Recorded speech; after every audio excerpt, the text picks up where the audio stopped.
Aloha. Howdy, partner. It's time to don the voyage. You can hear the woodpecker and the water.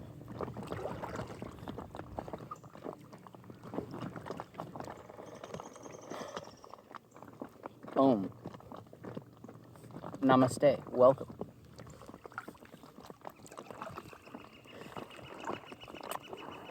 So, as you can tell, we are on a kayak. Just the only real backstory is that I'm on a camping trip with my family-in-law, and a while ago my mother gave me an inflatable kayak, and I appreciate it very much. And I never knew how much I loved life on the water, but it's amazing. And this is only my second time, but I love it more than anything. So you're coming with me. We're going to attempt to give some sort of Dharma talk on the nature of reality and the ebb and flow of consciousness, along with the waves of the water, and how being on a kayak is a great metaphor for life in general and whatever. But first, we're just going to meditate for a little bit.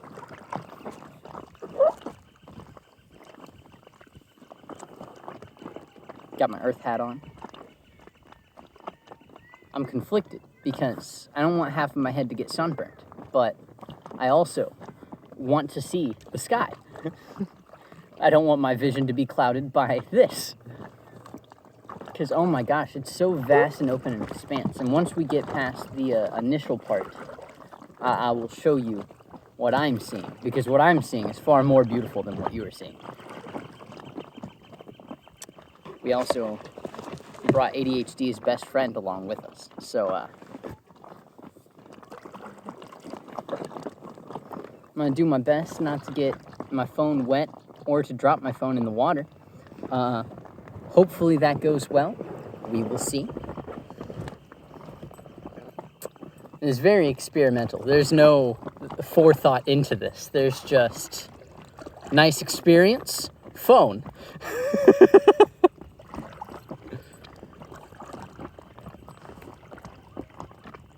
But yeah, so you can see whoosh.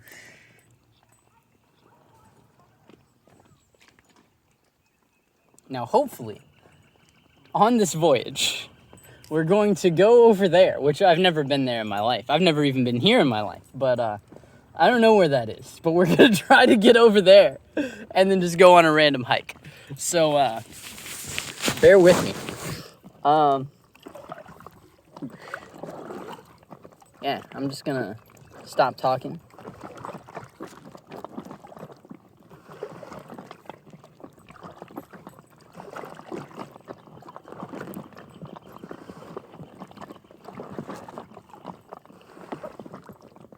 It's so nice. We're just going along with the ebb and flow of novelty and consciousness. Up and down.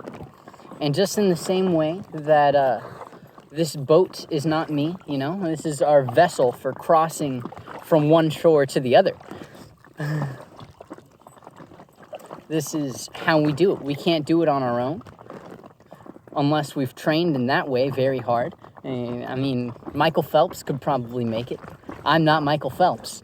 And so we use the tool of the boat.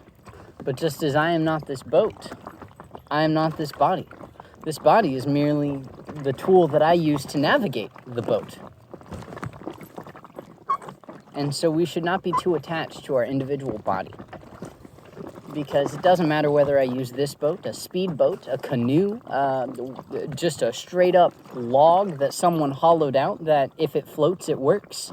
A high-tech woodle-toodle device if you've practiced levitation for the past 30 years, and so you can finally just make it across like that. Whether you go on a bridge, doesn't really matter.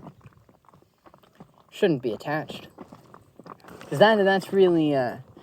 from where I'm sitting right now, that's the whole point, you know, non-attachment, because attachment is what keeps you on this shore, and the other shore is non-attachment. But then don't get bit by the snake of emptiness. Don't think that just because you're not attached, you're better than everyone else. And, well, that's the snake of ego. And the snake of emptiness is that existentialism. Just that nothing means anything, that life is meaningless, that everything is empty, that I don't even exist, nothing exists, this is all imaginary, it's not real. That's too far in the other direction, my friend.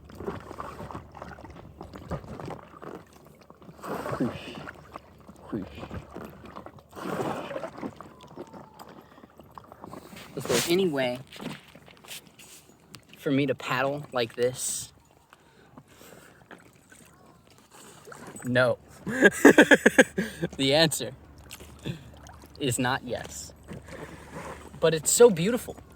Why would I waste your eyes with my face?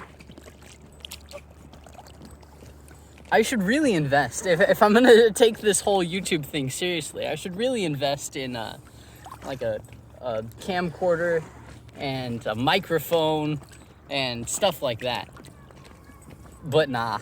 Number one, I'm an artist primarily. I need to invest in a printer, but haven't done that yet. So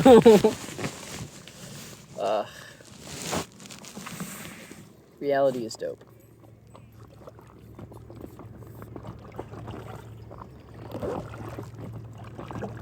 All right, it's time to open our friend. Wait, hold on. I'm so silly. I don't need to, I was using the raincoat. Oh wait, do I? I forget. I don't know. Like I said, I didn't plan this out. I didn't think about it beforehand. I'm just going with the wind.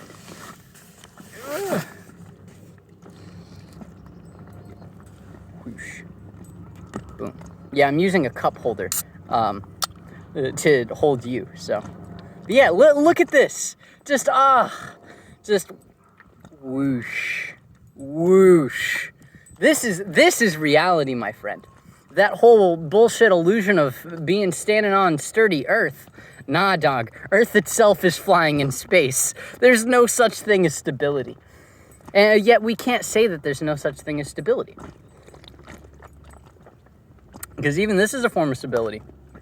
And at the bottom of this river is stability. And the river itself is stability. It's all just forms of the formless, my friend.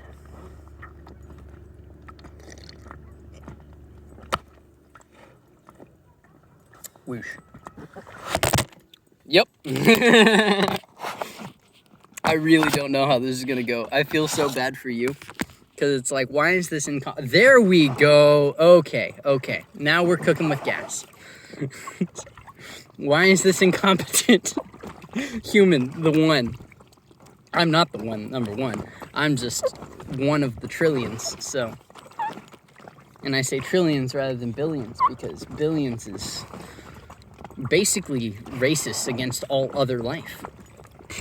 You think humans are special just because they have intelligence? All of the universe is conscious. But yeah, so the waves.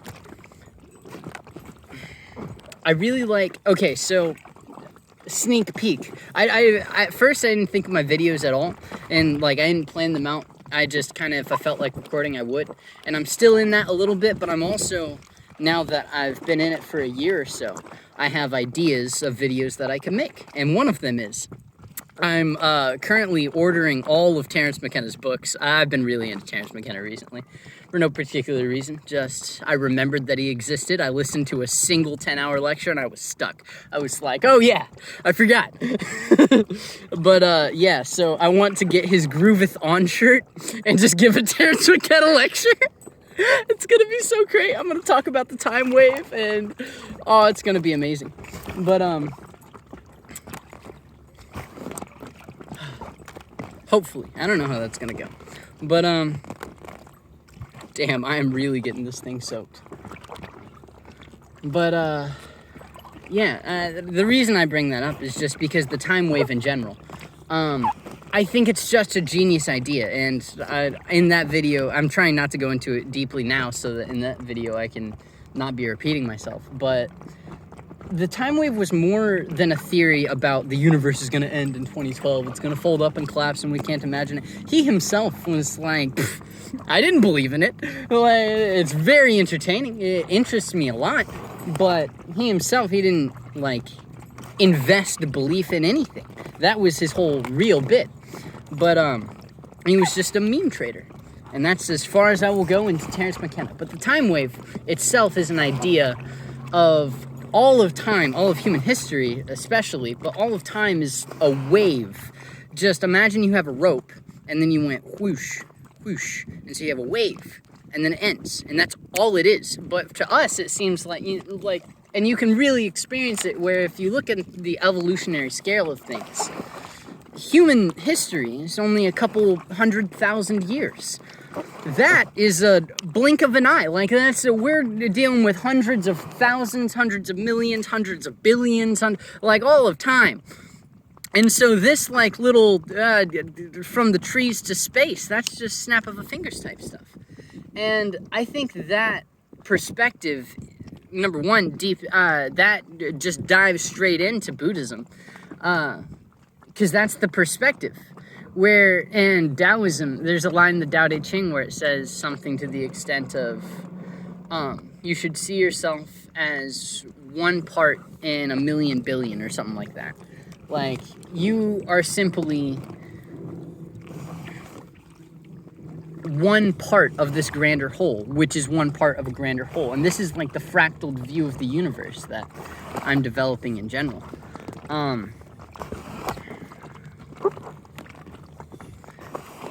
And how does that correlate to riding your boat across the river of consciousness? I don't know, man. It just does. Because you don't get caught in thinking that that the boat is reality. Like, imagine if you thought that this was all of Earth. And you could really, if we went into the ocean, and this is all the land that you had, this would be your whole world right here. And you would have everything mapped out, and let's say that you're the size of an ant. And that's like what Earth is. And it's not really about being on the boat your whole life. It's about using the boat to cross to the other shore, to enlightenment. And what is enlightenment? Well, it's oneness with God, from my perspective. And what is God? God is, I like the word Tathagata, the suchness of all dharmas. The self which has no individual self. It's an indivisible one with the entire universe, is encompassed inside of that which is type thing. It's like, it just never ends, but it's nothing in particular. And it's nothing at all. It has no beginning, it has no end, it is nothing.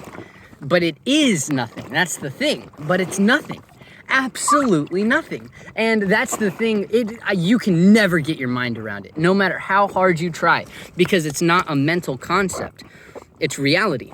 And it's like that when your inquiry is conducted in the mind, it doesn't work. It's not a mental exercise. Oh, wow. We've made some distance. Woodles. Jacob, don't drop your phone.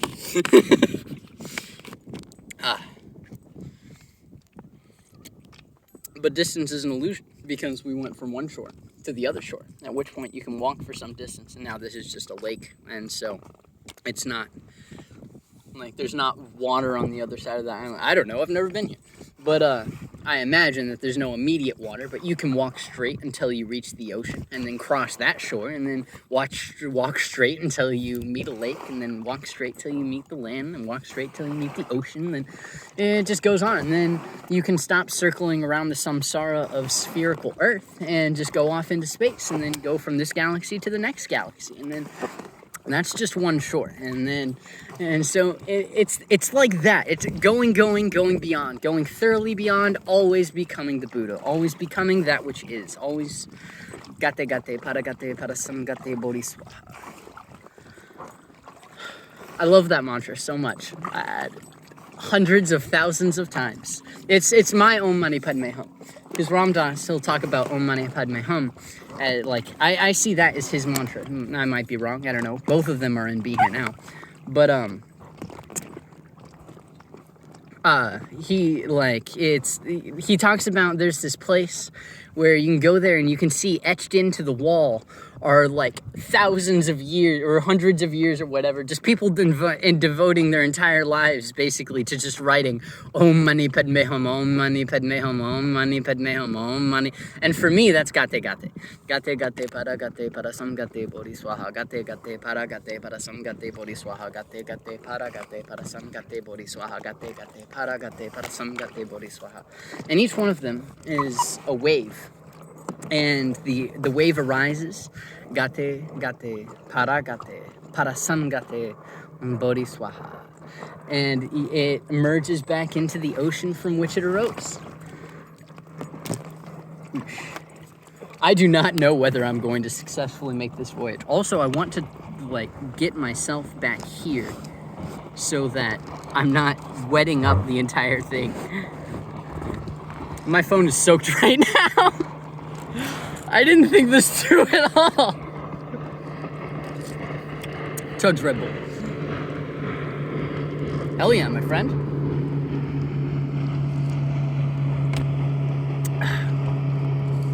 But we made it this far. And this is what I perceive as what life is.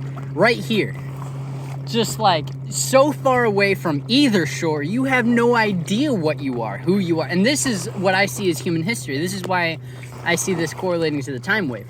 Because it really, in the grand scheme of things, it's nothing. But you can get lost in 100,000 years. You can't see the beginning or the end of this 100,000 years period. And so... what have I done? It's okay. We will kayak across this. And this is always, if you're working out, you experience it a lot. Anything you're really doing, if it takes perseverance, there's always this moment where it's like, oh no. Oh, I've stranded myself. There's no turning back. There's no going forward. I can't make it. I can't turn it around. I don't know how I got here. I don't know what to do. And that's just the mind. And it arises and it subsides within this ocean of bliss. And that's one thing I've been coming around to, because I often say the ocean of samsara, because the ocean of samsara indeed is without discoverable beginning. And so, but that ocean is on Earth, is in space. And space is the ocean of bliss, and is so far superior to the ocean of samsara that it's as nothing. But when you're lost in it, here you are, I'm stranded. Oh my God, I got out here, I don't know what to do. You just keep rowing. And it's always a question, do you turn back or do you keep going? And does it matter?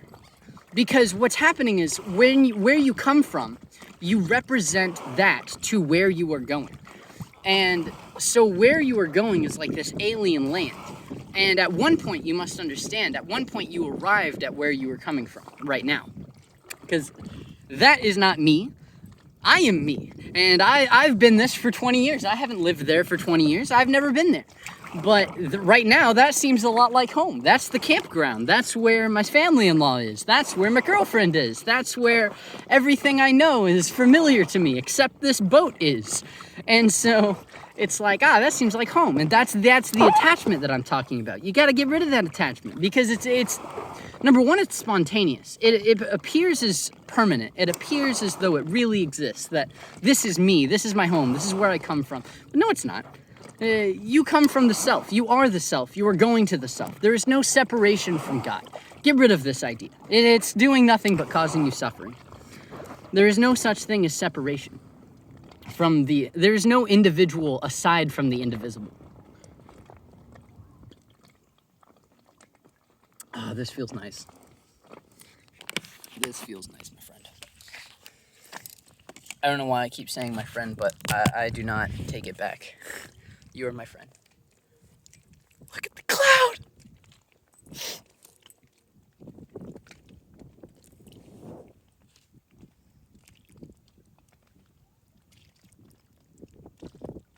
See him when you shut up.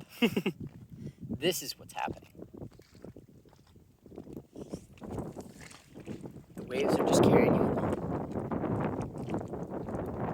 Rudy has a great metaphor about how you're in a big power boat steam that has its thing. It's going on its own course. But here you are paddling, exerting all this strength. You think that you're doing it. You're not doing it. It's carrying you. It's not at the pace that you would like in this metaphor. In that metaphor, it's going faster than you ever could, so just chill out. But in this, it's not going as fast as you want it to, but it's carrying you. And this is the ocean of bliss. This is the self.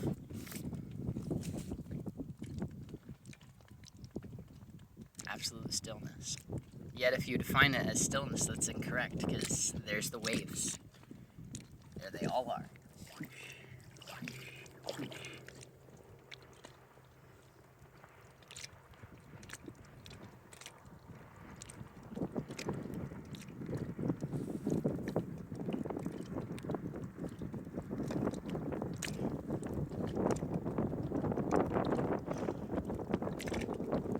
You don't understand how trippy this is for me.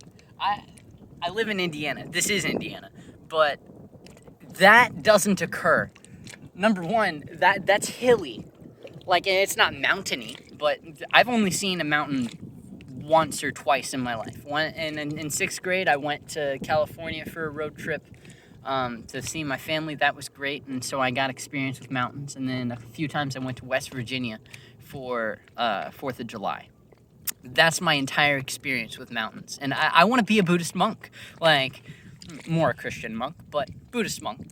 And so, like, for me, that's unacceptable. I've never even seen the ocean, as far as I know. And so it's like, dang. But, like, I'm so used to flat, just you look out, there's some trees maybe, there's farm fields, you've got the city, you've got all these things. But that, to me, is unheard of. What do you mean? Like, you can really just be here? There's nothing pulling you, just you can be fully accepted in this moment?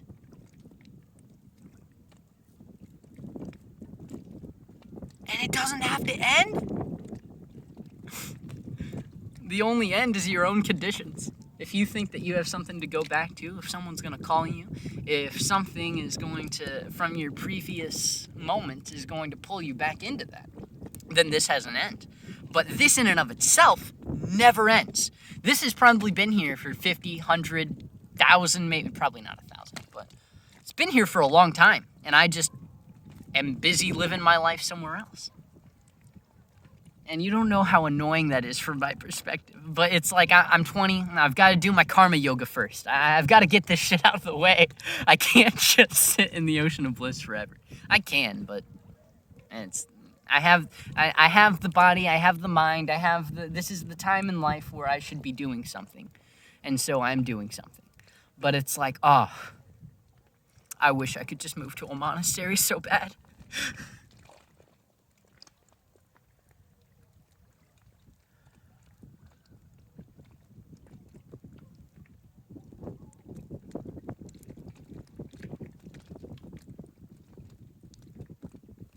Mindful breathing, mindful rowing.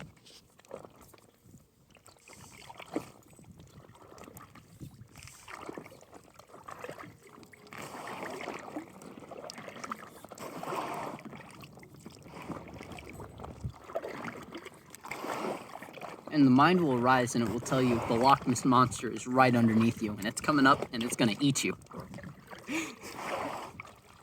Shut up.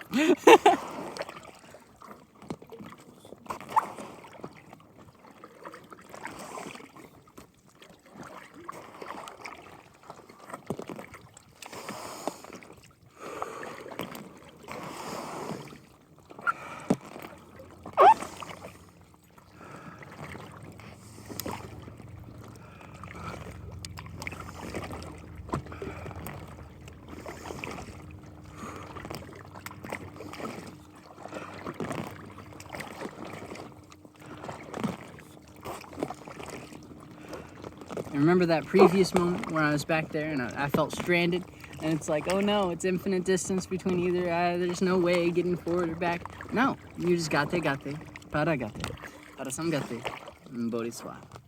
Gate, paragate, parasamgate, bodhiswa. Gate, paragate, Hara. Samgate. Bodhi. Swaha. And then you arrive, and now I'm at this moment. Look at how close that shore is. That shore is so much further, so much closer than the shore I was previous at. And this is the practice. And see, that is samsara, this is nirvana, but not really, because if you define this as the center of the circle, then yes. But if you're just going from one place in the circle to another place in the circle, then it's nothing. Because nirvana is the cessation of all desires. It's the cessation of all movement. It's the cessation of all... Nirvana has nothing to do with me or you. Or it's not heaven. A pure land is not nirvana. And so... Gate. Paragate. Parasangate. Odiswa.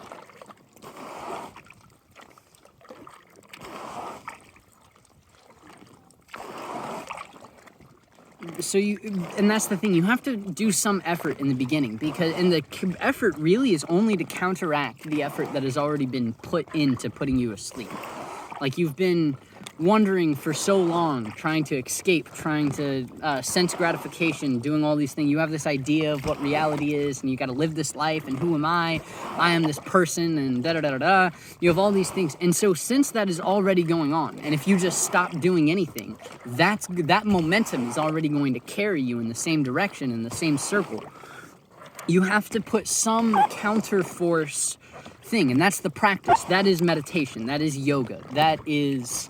I don't know if I could call it Tai Chi, because Tai Chi could be seen as a form of yoga.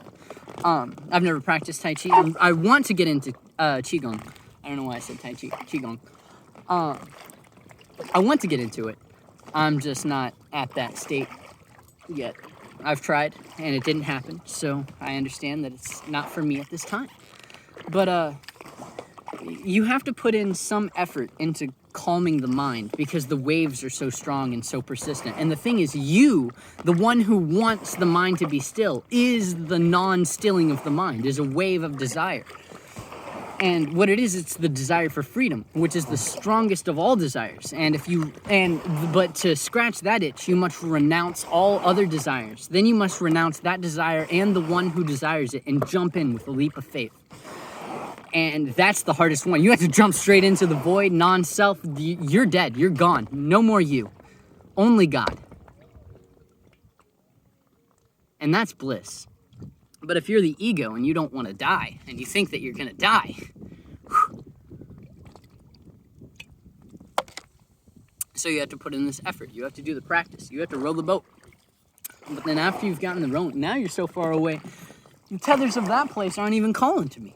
You know, I couldn't get there. It would be harder for me to get there than it would be for me to just complete the journey and just go on over to the other shore. Just don't get caught in thinking that this shore is more enlightenment than that one. If I can use this shore to get perspective on that shore, so that I can see that from this shore, that is the other shore, and then I'm enlightened there. But, ooh, these are some big waves. I like this. Thank you, Jesus. Hi, Jesus. Jesus is my friend. He never leaves me.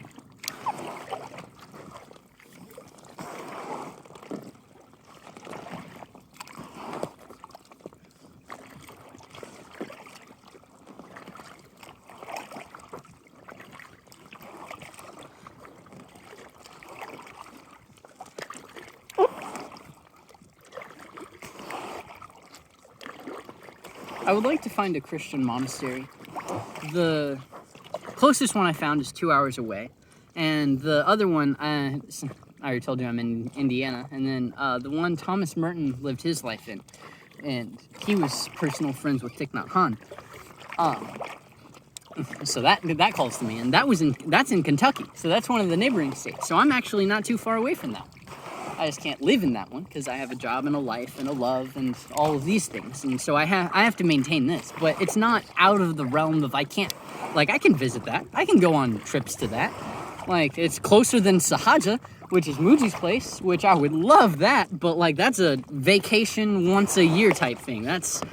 I'm not so far as I live this life, and I choose to live this life, and I've made the choice that I will not renounce this life unless this life renounces me.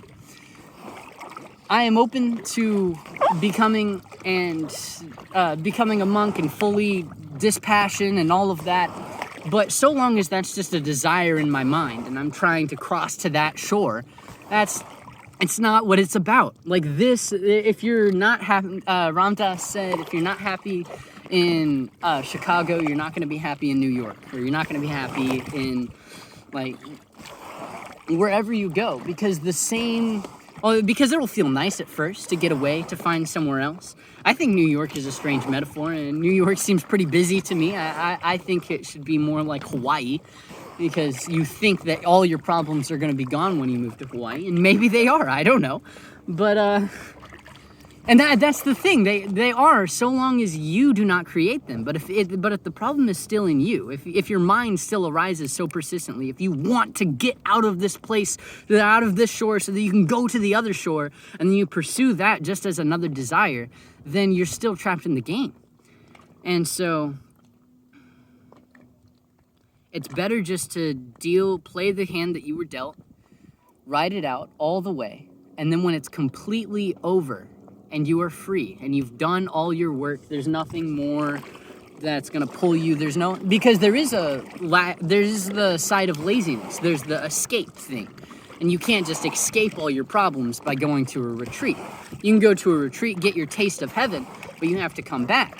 And the thing is, you don't have to come back when you're there, because like I said, this moment is infinite in and of itself. But if there's uncut ties, if the desire for freedom is really that strong, and you are willing to renounce all other things and yourself and the desire to be free and all of that, and jump straight into the void and just be one with God and never be a person, an ego, anything again, sure, go for it. Absolutely. But if you're not there, if you're still scared of death, if you are not already realized, basically, because one who is going to be realized is already realized. It's just a matter of the temporal game of you have to do the rowing. You have to complete the task. You were born into something for a reason, so you got to do it. You can't just, I don't want to do this anymore, so I'm going to go pursue enlightenment. And really all you're doing is you're escaping this, and then at some point you're going to quit the enlightenment game because you got what you wanted, and it wasn't what you wanted, because really all it is emptiness. And when you find that out and you get bored and you're like, oh, this is all it is? Well, I want my life again. Well, then you didn't actually pursue enlightenment. If you renounce yourself for 20 years and take yourself back for but a moment, all that renunciation is as if nothing. And so my whole thing is to live out this life as Jacob. Also, I've recently changed my name to Israel. Izryel. Same pronunciation, Israel, just changed the spelling out of respect for Father Israel. You have no fathers but our Father in heaven, I know. But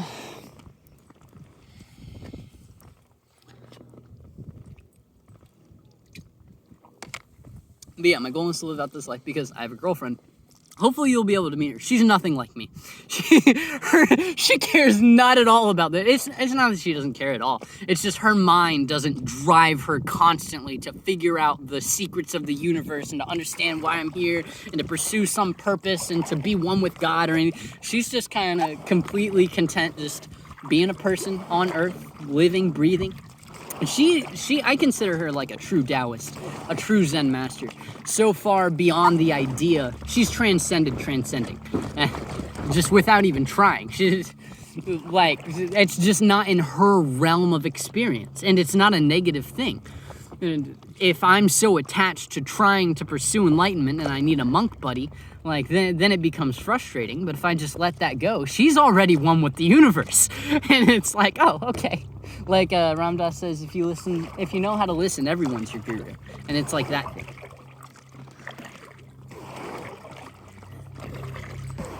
And so yeah, she's nothing like me in that sense, but I love her to death. And so I'm in this life with her. I have my own karma to work out. She has her own karma to work out. And so we're doing it together. And I get to go off and row my boat to the other shore, see what's up. She's so super supportive of my journey. As I said, I'm an artist, and she's like helping me set up a Shopify. We were gonna get an Etsy, but then Etsy, like, people banned Etsy because it was screwing over the creators, and so we were like, well, why hop on a sinking ship?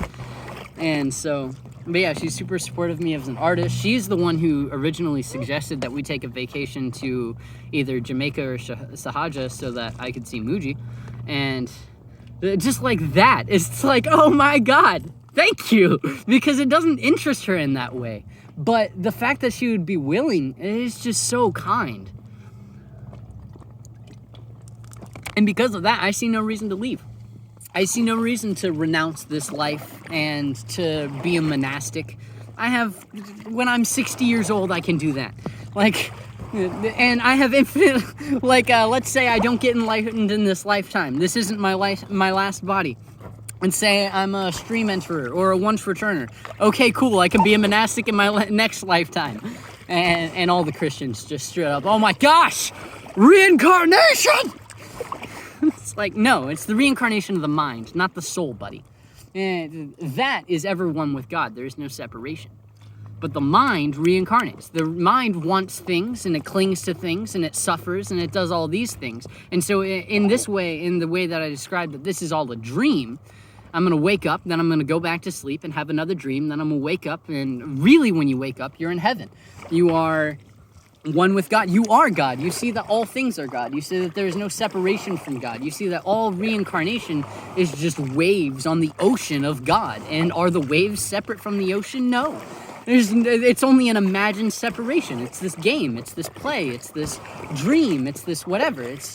And because you can really understand it, that this is all your mind. And it's crazy. You can't maintain that all the time unless you're fully enlightened, I imagine. But,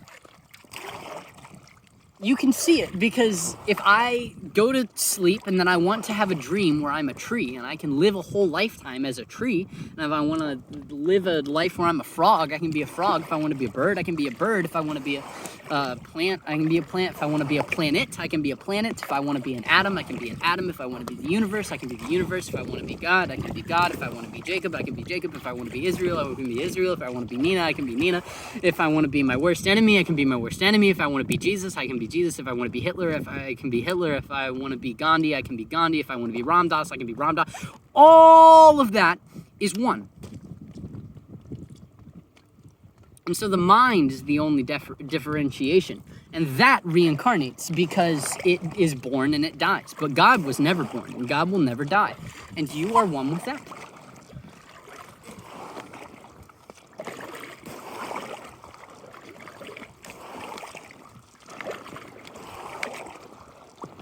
We are so close. How did this happen? I teleported through time and space. There's no possible way. This was so far. I'm right here. How is this possible? Oh, this is so beautiful.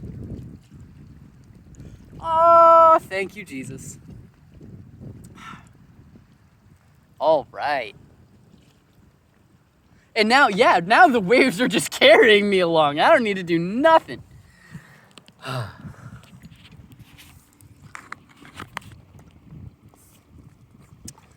Woodles, the toodles.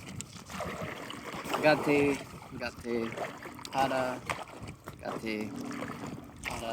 samgate, ngori, swaha. Going beyond. Going thoroughly beyond. Always becoming the Buddha. Always becoming what already is. Eternally being the self alone. Brahman is. This is not an intellectual statement. Only one who has seen that Brahma is can say that Brahma is. Because all of this is Brahma. And Brahma is synonymous with Tagta, is synonymous with Yahweh, is synonymous with I am. And I am is the firstborn. And all things report to I am. But who does I am itself report to? that being which alone is.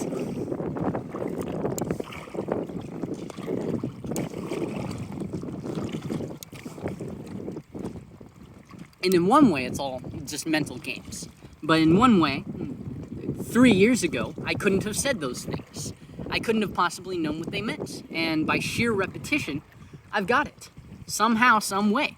And I can say it. And on one level, it's still mental. But on another level, I couldn't have even said it some years ago. Oh no. Oh no, how's this gonna go? All right. Boom! We just hit a tree. I have an inflatable canoe. There's a bridge over there, so I won't be stranded if I get stranded here. But I would like not to get stranded here. How is this going to work? I did not think this through. This is the mind.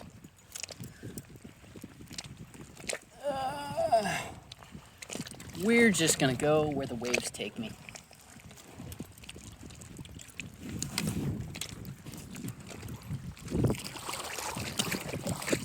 They're taking me to a lot of sticks. I don't like sticks when I'm on an inflatable device. Oh no. And this is the mind. This is the game. I'm trying to chug my Red Bull so that I don't waste any of it or that it doesn't spill.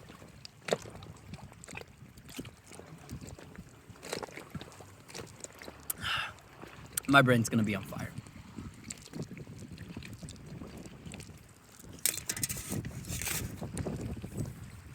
Hold on to your horses!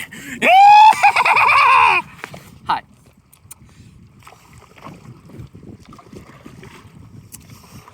All right. How do you navigate this? I don't know. Okay, at least they're not pointy sticks. I'm gonna try to steer over to that area right there. Jesus, do not abandon me. Please. Thy will be done.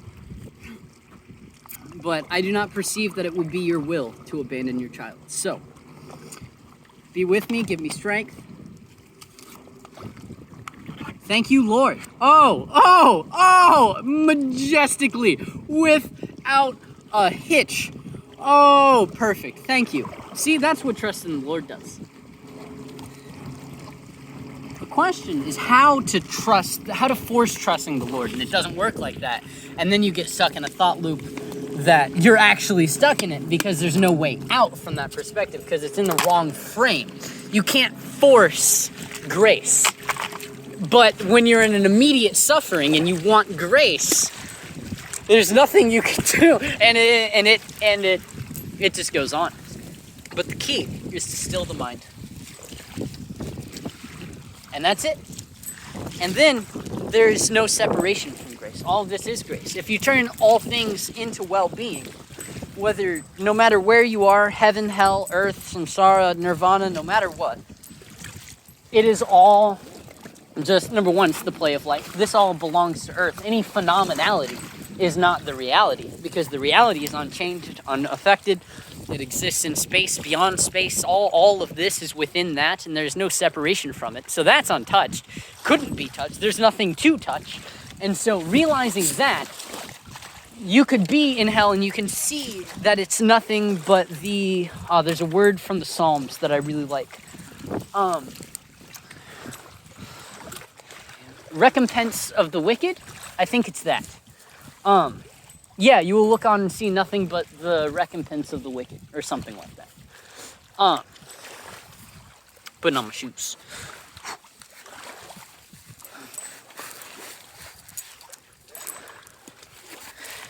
And because you can see yourself as the wicked, you sin, you do things that you're not proud of sometimes. It's the whole reason you're on earth. You're not God. You're God. There's no separation from God, but you yourself are not God.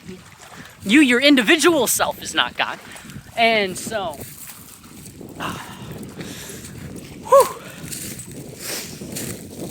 and so when you suffer, you can see it as a purification process. And that's what a lot of monastic Christianity is about. Not Thomas Merton. What's his name? I don't know why. Ecclesiastes. No, that's a book. I saw a squirrel. I love squirrels. Meister Eckhart, there we go.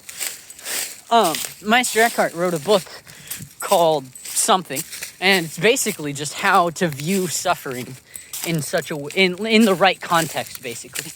It's a really good book.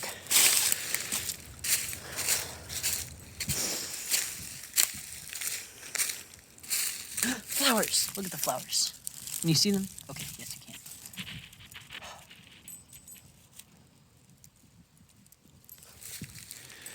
Do give me one moment. All right, Groovy Smoothie, we are back online.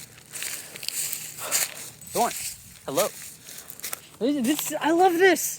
Just no society. Just is. And all of this just is. There's no... And it's just so beautiful. There's no way of describing it. It just is. And I love this. And it's so much greater. Like, you know the woods that I'm usually at by my house. Like, that's great. But it's not this. I mean, this just goes on. Look, there's a hill. You can go up the hill, and it's like it takes endurance to run up it. This is crazy. And look at that. See, that. Oh my God. That's God. Yet that doesn't hold a 16th particle to the God. But that's not a destructive society that's corrupted and constantly chasing things and destroying the earth. This is just nature.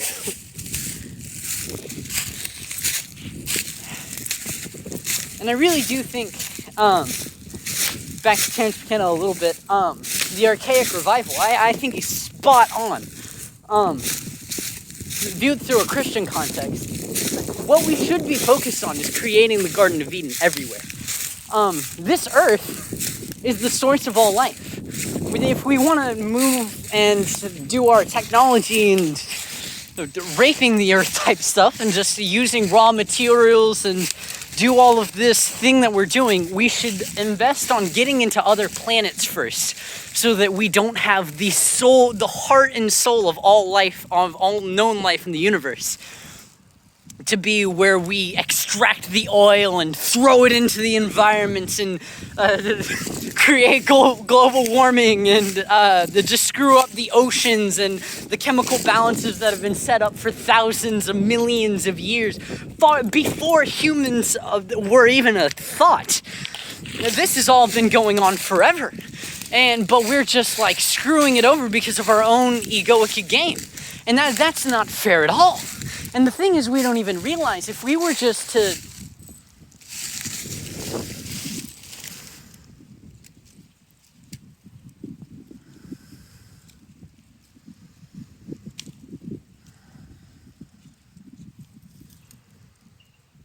this is bliss. This is beyond any sense pleasure that you can ever get. Because everything you get, you're either going to become attached and have to let it go, and it's going to create suffering. You're not going to want it anymore, and it won't go, and it's going to create suffering. You have to feed it, and then it has to create suffering. It's always creating suffering. But there's nothing to create suffering. And you could say, coyotes, thorns, all these different suffering aspects of nature. And this is what I mean. We should just work on creating the Garden of Eden.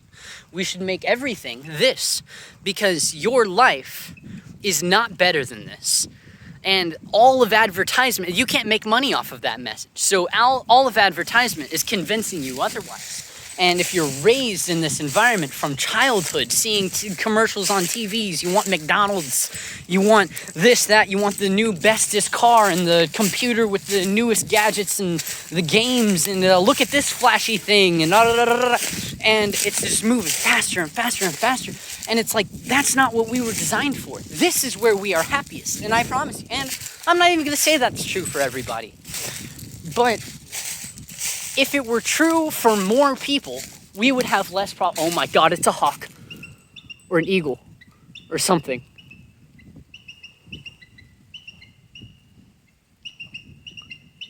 Oh, that's the thing making the sound. Thank you, Jesus.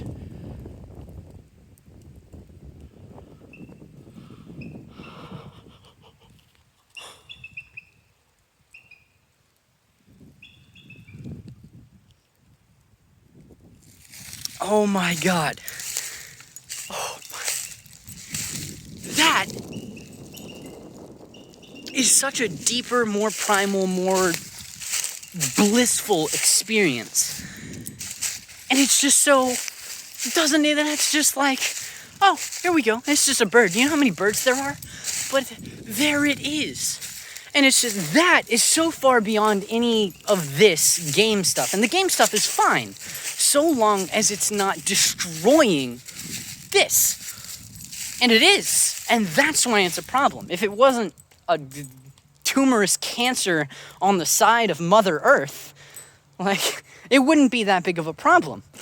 But we are creating problems, and that itself is the problem.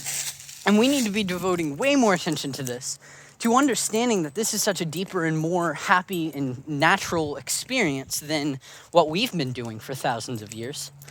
And cultivating this and making forests all over the earth, and just peaceful forests, and domesticating animals, not in like a abusive sense, but taming them, making them, number one, making them feel comfortable, making them feel like they don't have to fight for their life. We should be providing for the animals. We have all the resources we could ever need or want. We should be using that to help our brothers and sisters from different species. And that is such a crazy idea in today's world. But it's like, dude, where do you think you came from? Like, think about it. Just think about it for 10 seconds. Where did you come from?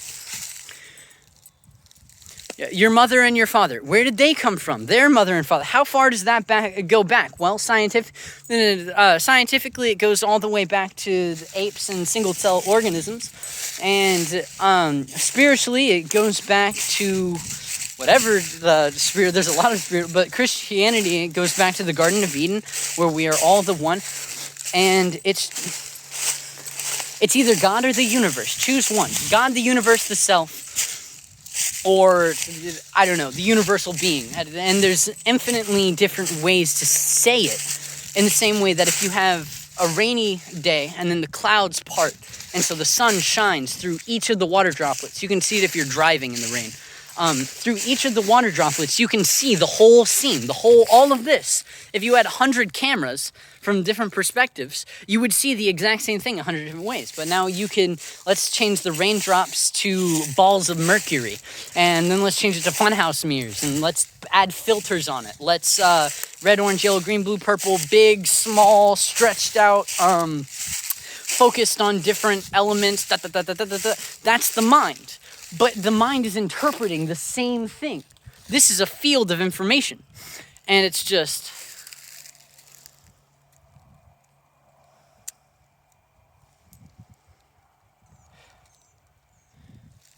This is so much more valuable than gold, or money, or diamonds, or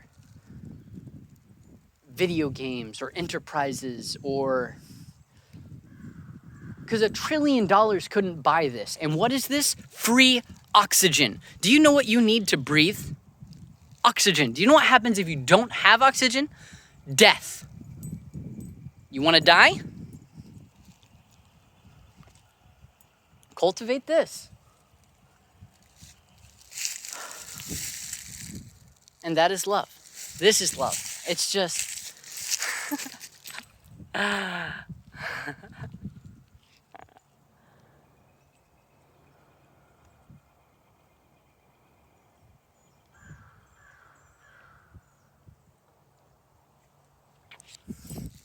Look at the moss, look at the flowers, look at the... And that itself is the Buddha. And it's just so... Oh, there's a little bumblebee. Look at the bumblebee. He's just going around pollinating flowers, making everything more beautiful. Just,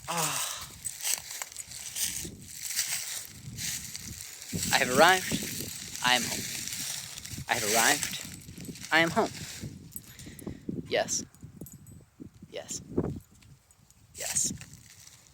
Thank you. Thank you. Thank you. I have arrived. I am home. Thank you. Yes. Thank you.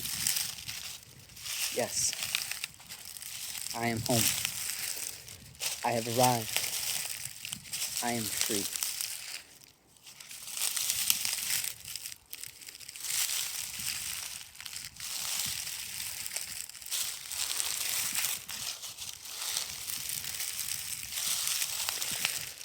Mindful breathing, mindful walking.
Jesus sacrificed himself so that we could be free from our sin. That was 2,000 years ago. Let's just be free from our sin. And what is our sin? Well, sin is it comes from an archery term, which just means to miss the mark. And what is the mark? Oneness of body and mind. No separation. Oneness with God. Being free. Being at peace. Having no volitional formations that makes you want to hurt your brother or sister. Realizing that we are all one. All one.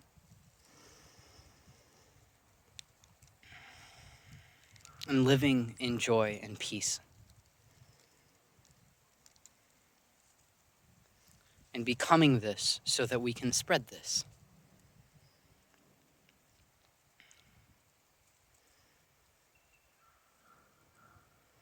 And so to sin is to breed hatred, is to be jealous, is to have some idea of an individual that I need to protect and be more than that one. That one doesn't matter. This one matters because I am important. They are not important. They are secondary to me.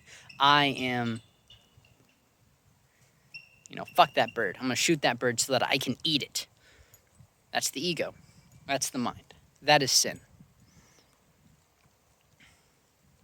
Now, in purity, a Native American can shoot it with a bow and arrow. What it's going to do is it's going to pray over it. It's going to use every part of its body. It's going to do it in mindfulness. It's going to bring it home with the family. It's going to feed its children. And so there is a right way. Being in line with the Tao doesn't necessarily mean not cutting down trees. It means cutting in line with the grain and using every part.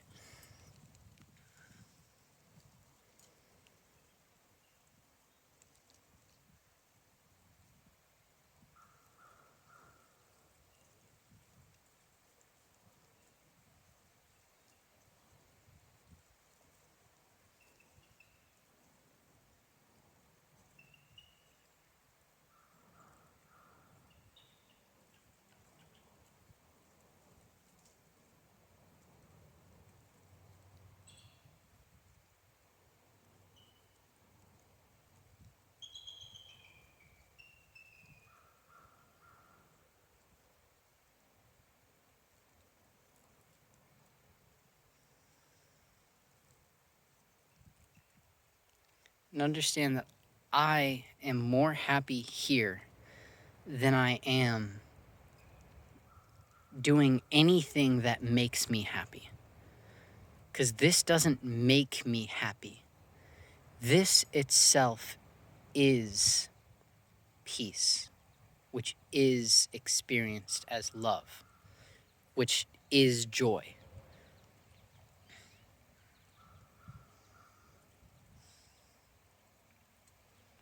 And that is so much, far much more valuable than anything, because can you measure the space in the easterly direction?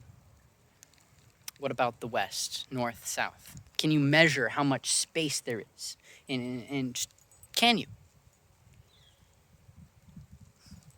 How much? When does it end? Is there a boundary beyond which space is not?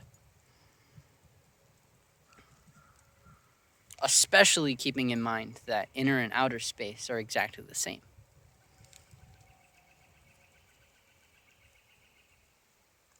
Infinite levels of fractals.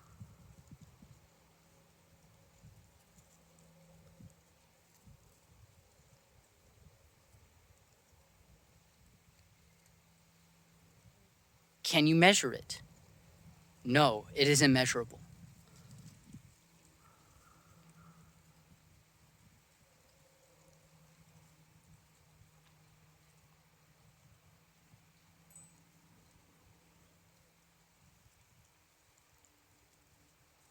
When this innumerable, immeasurable, infinite number of beings has been liberated, it is the truth that not a single living being has been liberated. Why is this so? Because in reality, there is no I who liberates and no other who is liberated.